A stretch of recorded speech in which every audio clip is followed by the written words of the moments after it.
So in this video, we're going to be combining both of your portraits in Photoshop.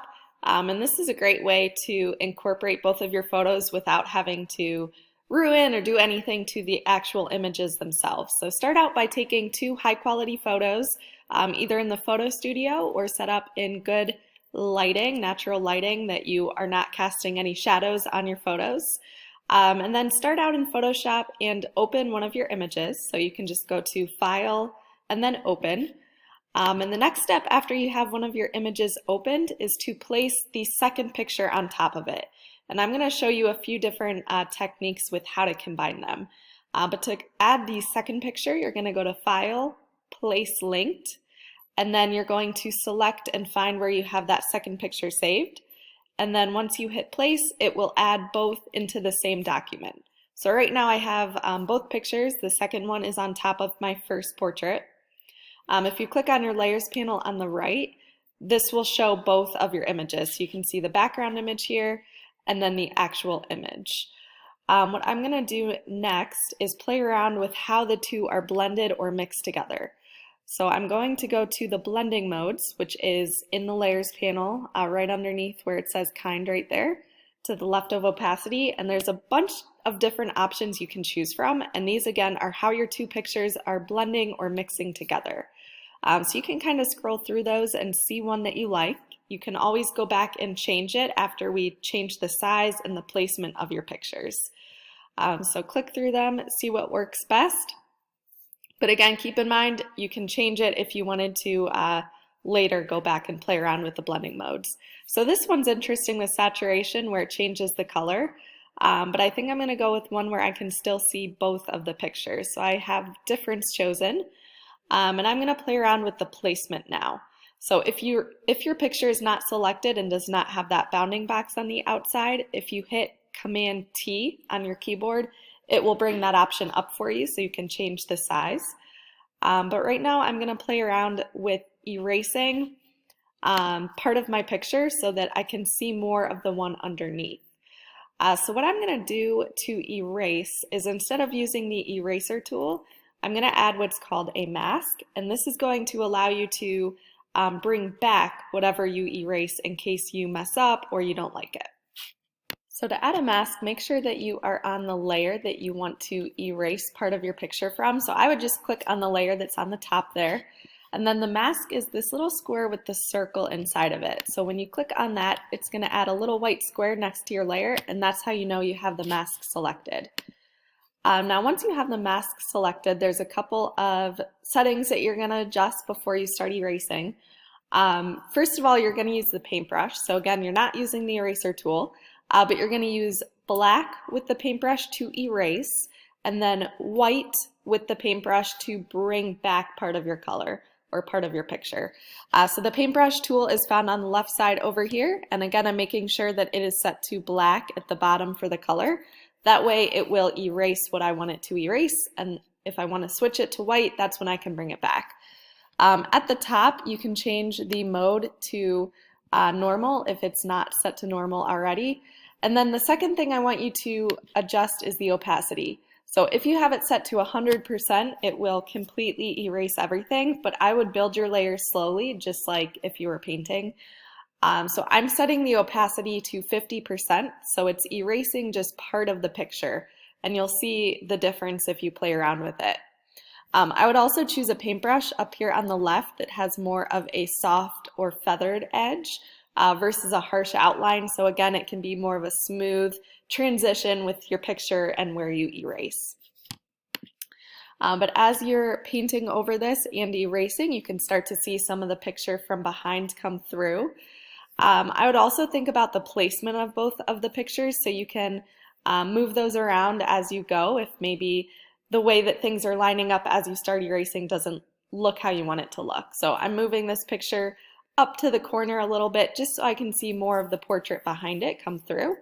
And I'm really erasing a lot of that outline around the outside of the picture so that I can have a smooth combination of the two together.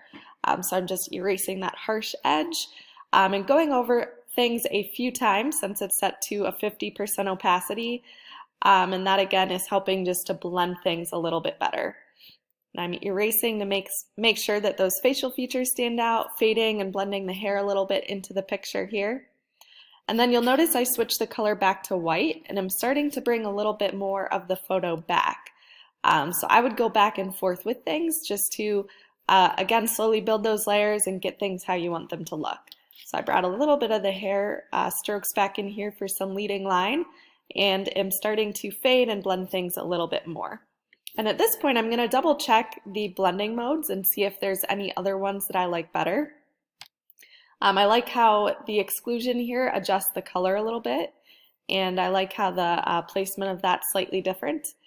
What I did next is duplicated my layer so I can get even a third layer of a picture in here. So I would recommend playing around with how many pictures you're duplicating or how many you have together, play around with the size and placement.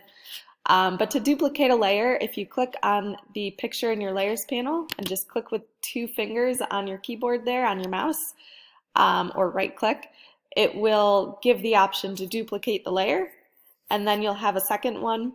And if you hit Command T, you can play around with the size. So I hit Command T, I made it a little bit bigger, and I'm now playing around with the placement of things. I like how you can see the eyes kind of like a shadow in the background. And now I'm just adjusting and playing around with the blending mode of that new layer that I added. And I can go back and still add a mask and start to erase areas from maybe the right side of that picture if I don't like how that looks or how it blends together. So I'm looking through these blending modes. There's a lot of different options here that can really do a lot or make a big difference with your portrait. So make sure you do look through all of them and see which one jumps out to you or which one you like the best. But I got rid of that layer mask to make a new one because I didn't like how just part of that picture was erased from before. So again, if you right click on the mask, so that little white square, you can hit delete. And then to add a new one, you'll go to that little square with the circle in it, click that to add a new mask. And I'm playing around with the opacity of the layer itself. So you can slide that little bar in the upper right corner of the layers panel for the opacity of your picture. So I want that top one to blend in a little bit more with the background, so I can still create that clear focal point in my composition. And now I added a new layer, and I'm going to do a different technique or add something else in Photoshop here. So just to show you another option of something you can do, I'm going around and outlining on top of my pictures and just bringing out some of the facial features here, adding a new layer to things with the paintbrush. So to add a new layer, I clicked on the new layer button next to the trash bin here in the layers panel.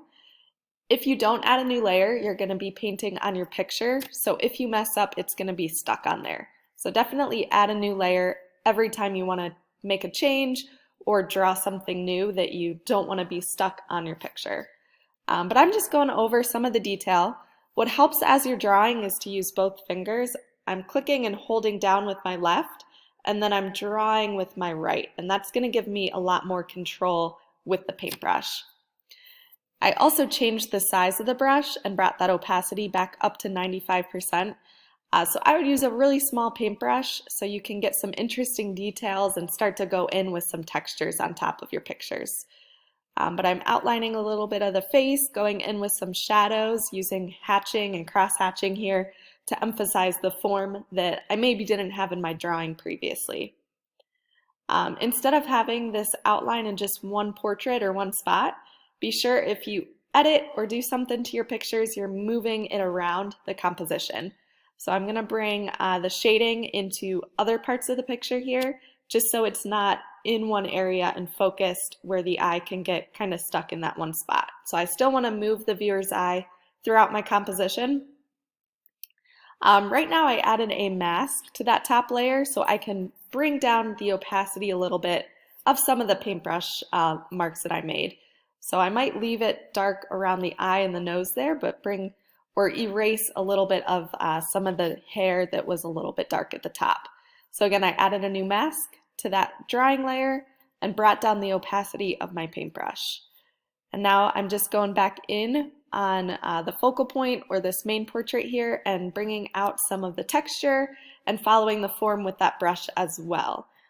just to move your eye around the composition so it's not stuck in that one area that we started with the paintbrush. So again, there's a lot more edits than these few that I'm going to show you here. So if you have an idea but you're not sure how to do it, let me know and I can give you some more information or show you where there's more videos with different ideas for what you can do to your pictures. But these are just a few ideas to, again, get you started or give you somewhere to go off of. Remember too, as you're shading, it helps if you click and hold down with your left hand and just hold that down the whole time on your mouse and then move your right hand around to draw with. It's going to get a pretty good amount of control, similar to using a tablet for that detail as you're shading. So I'm looking at just some of the minor areas of shadows and outlines that I can go around with to really bring out some of the form.